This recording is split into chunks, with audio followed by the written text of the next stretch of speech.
Hey y'all, Matthew's chapter 13. What does Matthew's chapter 13 mean? So, a huge group of people followed Jesus from the overcrowded house he was teaching in at the end of the previous chapter to the shore of the Sea of Galilee. So many people gather around him that they cannot all see and hear him. To solve this, Jesus gets in a boat and sits just a bit offshore.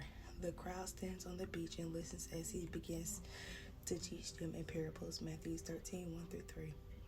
Parables are usually short stories designed to emphasize a greater truth. The main purpose of a parable is to make a large or abstract ideas easier to grasp. By relating something to more common experiences, parables make those deeper concepts more accessible at the same time because they rely on symbolism and metaphor. Parables can be somewhat obscure. They certainly blur minute details or minute details, but those are not their primary purpose. The disciples asked Jesus to explain at least one of them, which he does during this chapter.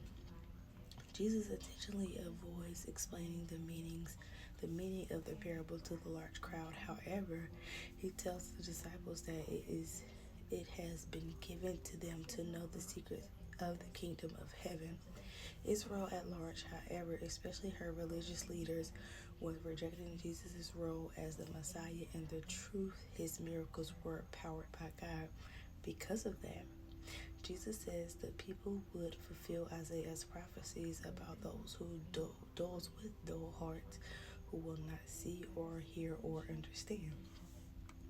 The idea is that the people were resistant first, and in response, God amplified their misunderstanding as a form of judgment. Christ's disciples, though, are blessed to be able to see and hear what so many prophets and righteous people long to see and hear down through Israel's history. Matthew 13, 10 through 17. Matthew notes that Jesus now teaches the crowds in parables partly to fulfill a prophetic statement in Psalm 78, Matthew 13, 34 through 35. These specific teachings are in the context of Israel's response to Jesus' ministry. While there are useful parallels to how the gospel is received or rejected, the main purpose of these teachings is not to present a litmus test for salvation. The parable of the sower in particular has been picked apart in an effort to create a sort of salvation spectrum, but this is not the intent of the message. The first parable taught to the crowd is that of the sowers who was planting a field.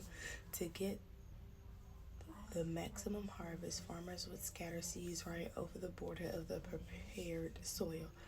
So some seeds fall on hard packed paths, which they are not ready for planting. Birds eat those. Other seeds land on thin soil and begin to grow, but underlying rocks prevent growth. Those sprouts die in a heat wave. Other seeds fell among thorns that choked the plants as they grew, preventing them from being abundant. Finally, some seeds land on good soil and grew to have enormous yields. Matthew 3, 3 through 9. Jesus explains only to his disciples that the seeds represent the word of the kingdom. Those who do not understand it are the hard soil of the path. Such persons are hardened or resistant, and the message never even penetrates the surface. Satan scratches away that truth like a bird grabbing a seed. Rocky soil represents those who seem to accept the truth, but without any depth. As soon as difficulty comes, they wither and fail. Thorns represent competing interests from the world, like money. Lives choke with those distractions have no room to allow truth to flourish. The good soil is those who receive the word and are productive with it. Matthew 13, 18 through 23.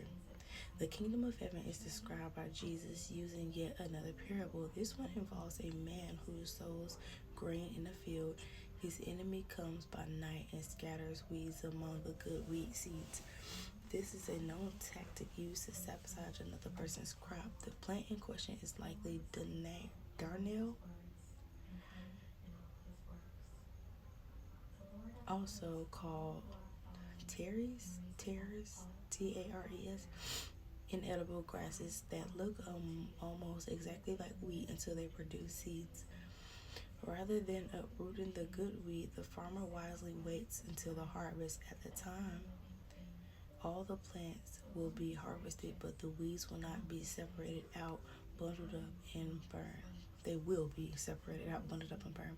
Matthew 13:24-30. In later moments, Jesus explains to his disciples that he is the farmer in the field and is the entire world. The children of God's kingdom are the good wheat, and the children of the devil are the weeds.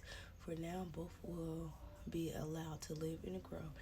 In the end, judgment, however, they will be separated, and the evil ones will be thrown into a furnace. Matthew 13:36-43. In similar teaching, Jesus depicts the use of nets to catch fish. As the net is pulled through the water, it collects many different things. Once everything has been caught, fishermen sort out what's valuable from what's not. In the same way, God's final judgment will distinguish between those who are his children and those who are not. Matthew 13:47-50. The kingdom of heaven is also compared to a grain of mustard seed that grows to a large plant. This represents how the kingdom will be great and glorious, just as the Old Testament predicted, but not immediately. Rather, it will grow into that state. Matthew 13:31-32. Christ also symbolizes the kingdom of heaven is like leaven and flour, which appears to be a tiny thing, small amounts of yeast hidden among something large, a huge batch of flour. Likewise, the kingdom's apparently small, obscure beginning will come to affect the entire earth. Matthew 13:33. The kingdom of heaven is like a treasure hidden in a field or a costly pearl. Wise but people recognize the value of these items and give up everything else to acquire them. The point of these parables is not that one must sacrifice everything to obtain salvation, but that there is a clear difference in value between earthly things and heavenly things. Giving up all we have only seems radical when we don't realize how valuable the rewards of the kingdom really are. Matthew 13:44-46. Jesus asks the disciples if they comprehend all he has told them. They answer yes. They certainly grasp more about the kingdom of God will be compared to what they knew before. Jesus relates this to a wealthy person who shows others his treasures, both what is old and what is new. This represents the disciples being trained to teach others how lessons of the Old Testament fit with revelations from the New Testament. Despite the disciples insisting they know exactly what Jesus is saying, later indicates in Matthew's gospel show they lack complete understanding. They still lack complete understanding. Matthew 13:51-52, Matthew 16:21-23, and then Matthew 26:6-13. The chapter concludes a trip to Jesus' hometown in Nazareth, where the people reject him despite his wisdom and the mighty works he performs. Since they know him, or rather think they do, they refuse to even consider new information. In fact, they are insulted at the suggestion that someone they think little of could be so important. Since the people are insincere and disinterested, Matthew 7-6, Jesus does little supernatural work there. Matthew 13:53-58. I'm gonna have to come back with a part 2. So